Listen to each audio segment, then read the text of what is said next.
Fiance's childhood sweetheart shows up last minute to our wedding and he starts to reconcile with her. So I left him at the altar. 1 month later, his family reaches out to me to repay for their son's mistake by buying me a house. Ex is now pressuring me to say no because he is homeless and needs it more than me. Hi, so I was supposed to get married last month, but that ended up not happening because my ex-fiancé Scott is an idiot. And now he's driving me crazy because his parents want to buy me a house to compensate for his idiotic behavior, and he thinks that I shouldn't accept it. I don't understand what to do now. For context, Scott and I are both 25. We met in college and have been together since graduation. He didn't ask me out before, even though we had a back and forth flirtation thing going on ever since we became friends in our second semester. However, after we graduated, he finally worked up the courage to ask me out, and I said yes. After dating for a couple of years, he proposed to me last year, and I said yes. He and I have a perfect relationship, and I didn't think anything could possibly go wrong. But man, was I wrong. Before me, Scott had been with only one other woman, and that was his childhood sweetheart. Let's call her Caroline. I had never personally met her, but I had seen a couple of photos of her from his high school yearbooks. They had been voted best couple when they graduated, and it made sense because they had been together since middle school.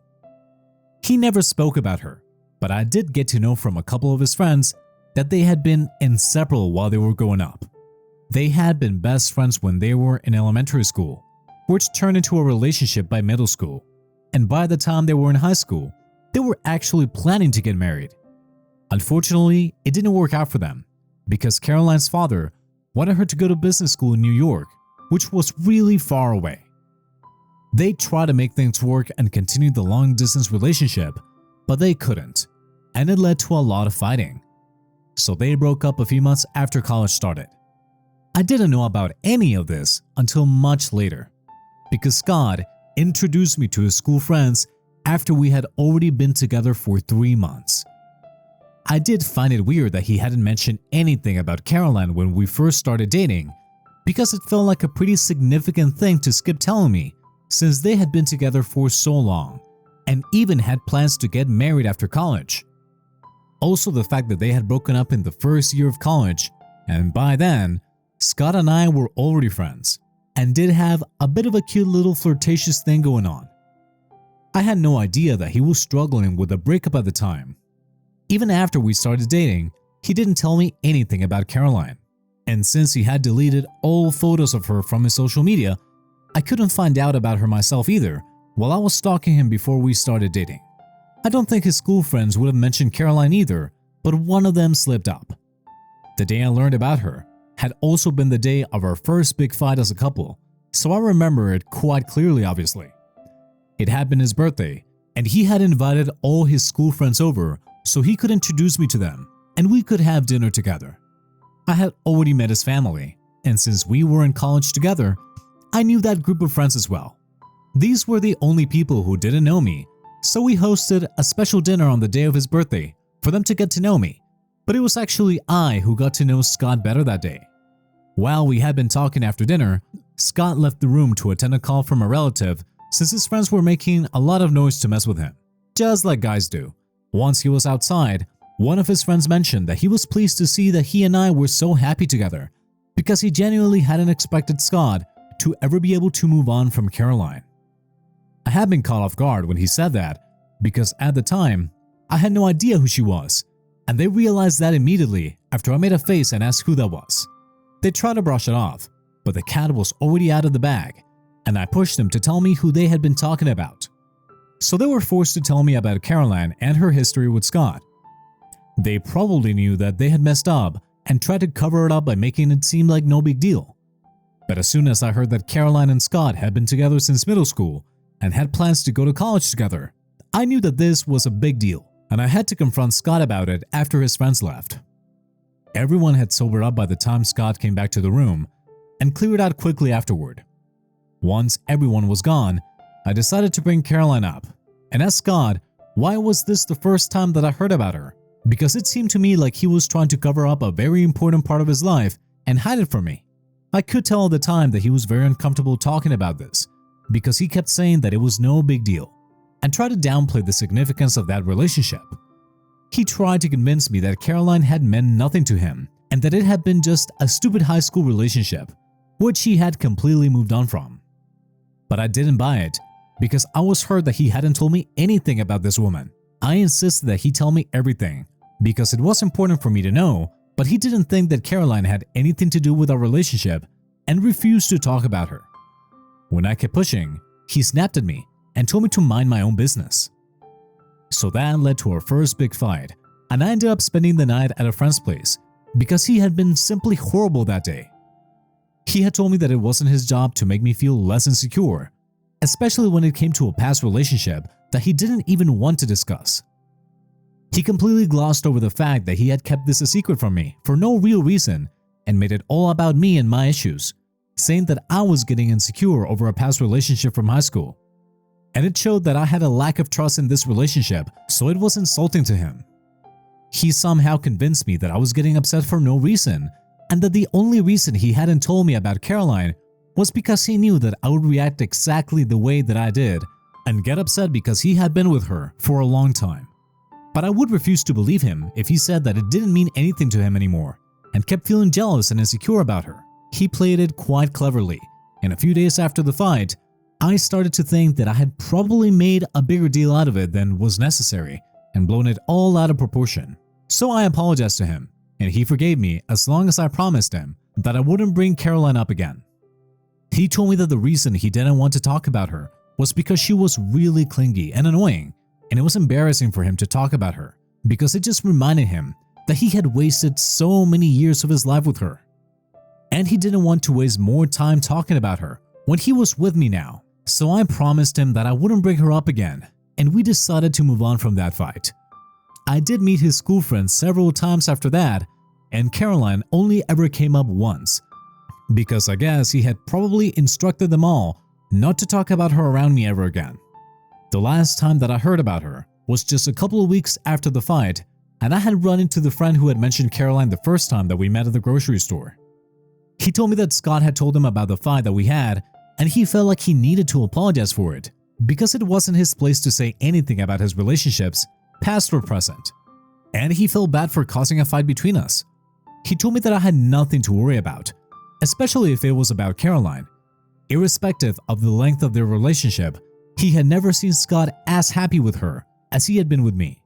He probably said it in order to do some damage control, but I bought it, and it made me feel really happy because this meant that whatever Scott had said about him having completely moved on from Caroline was true, and the reason he was so secretive when it came to her was actually because of what he had stated, and not because he was still in love with her or whatever. And that was pretty much the last time anybody ever brought up Caroline. His family knew better than to talk about her around me, and his friends had learned their lesson. So I never heard about her again, and a few months later, I had forgotten about that episode entirely. We went on with our lives afterwards, and things were simply great between us. We did have a few ups and downs like every other couple, but it was nothing out of the ordinary. And I didn't have any second thoughts about marrying him, but I guess I should have, because our marriage ended up not taking place because of Caroline, ironically. So I guess I should have taken her more seriously, instead of being overly confident in the strength of our relationship. Things had been great even up until the morning of the wedding, and Scott had been as happy as I had ever seen him. There was literally no way that I, or literally anyone, could have predicted what was about to happen. I had even walked down the aisle, and he was about to say his vows, when any bride's worst nightmare happened. Caroline came running through the entrance and demanded that we stop the ceremony and that she couldn't let this take place, especially when she knew that Scott was her soulmate. I knew what Caroline looked like.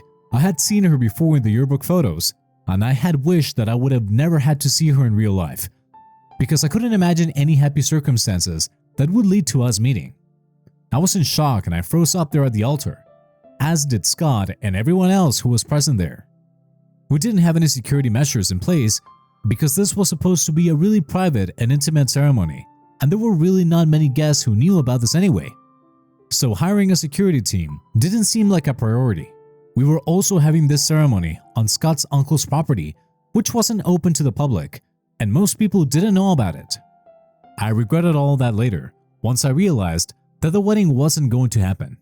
But while I was standing there at the altar and waiting for someone to say something, the only thing that I could think of was that Scott was obviously going to kick her out, and he wouldn't entertain this because in the past, he had made it very clear that he didn't like her.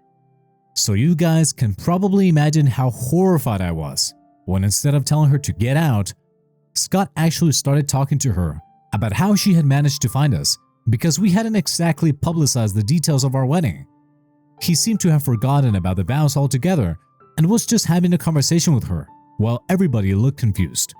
The two of them completely ignored me and she started confessing her love to him at our wedding. She told him that she had found out about the wedding because she had still been in touch with a couple of his friends from school and they had just casually mentioned it a couple of weeks ago. She told Scott that she hadn't ever stopped loving him, but she didn't come back all those years because their breakup had been really bitter and she had been waiting for him to come around. When she heard that he had started dating me, she thought that she was going to give up on him, but after she learned that we were about to get married, she realized that she couldn't let this happen because then she would regret it for the rest of her life. The only reason she had even been late to the ceremony was because of the traffic, and she had actually intended on reaching about an hour before the ceremony was about to begin and talk to him in person. But that hadn't been possible, so she had to interrupt the wedding after it had already started. She told him that she loved him and always had, and now it was up to him if he wanted to work things out with her. But if he was sure about me, then she would leave the ceremony and we could all pretend like this never happened. This discussion had been happening right in front of me, and strangely enough, since he was actually entertaining it, nobody knew whether to kick her out or just to let them talk. When Caroline said that she would leave if Scott was sure about me, I thought that he was finally going to tell her to go away because the opportunity to do so was right there, and I was actually willing to forgive him even up until that point. But instead of saying that he was sure of me and was going to go ahead with the wedding, he started arguing with her instead of just doing the normal thing.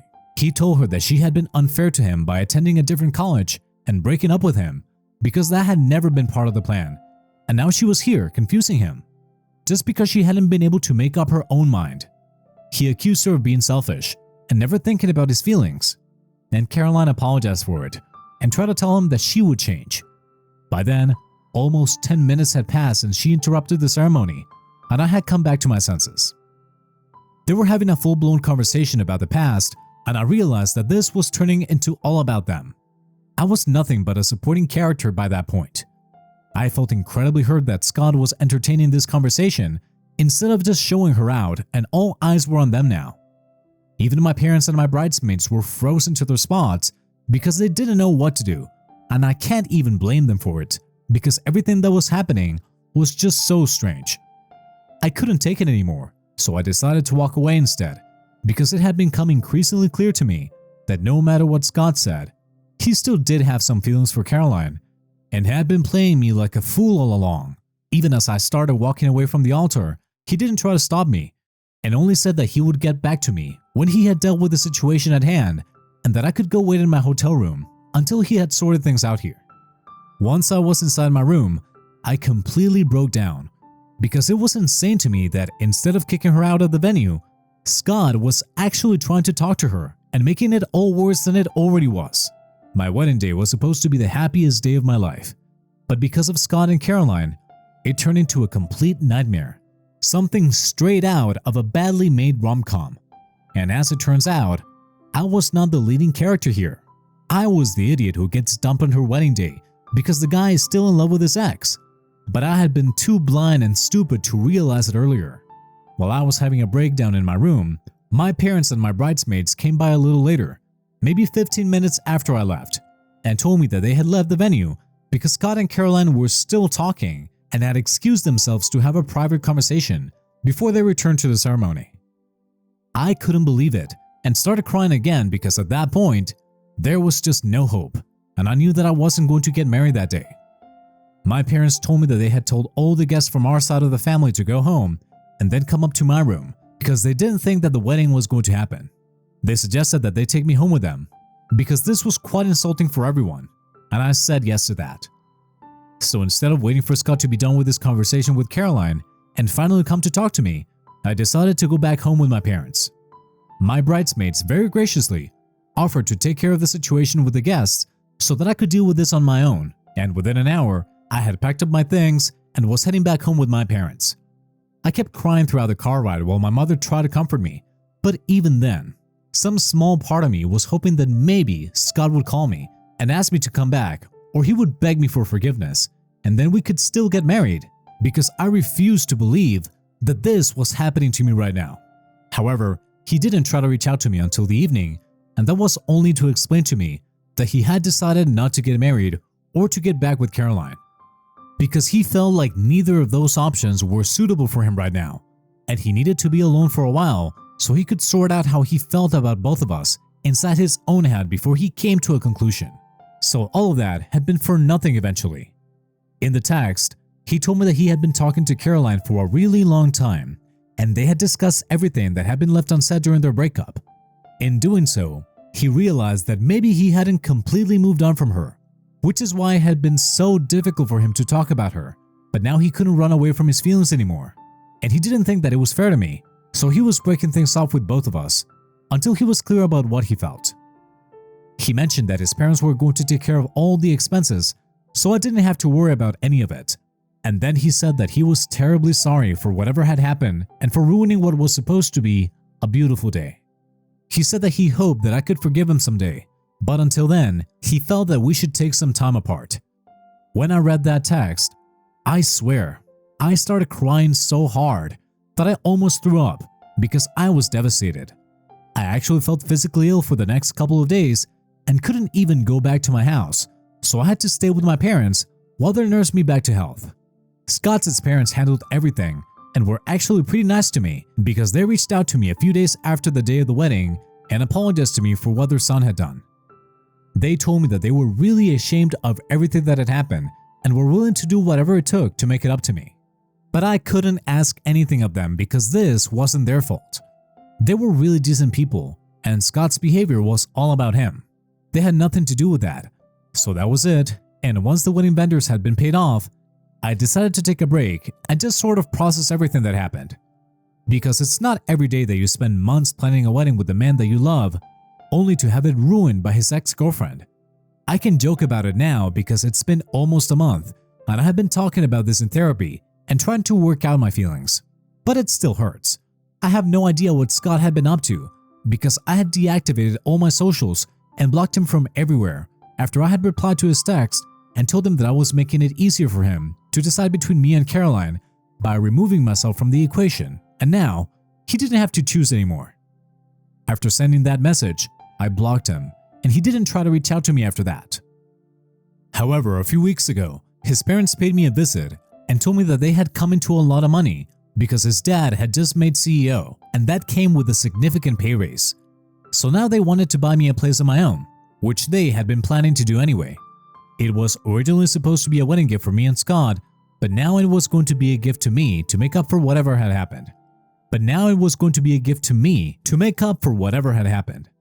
I have been living with my parents ever since the day of the wedding because the house that I used to live in earlier was one that Scott and I had leased out together, and I was afraid that if I went back, then I would run into him, and I wouldn't want that.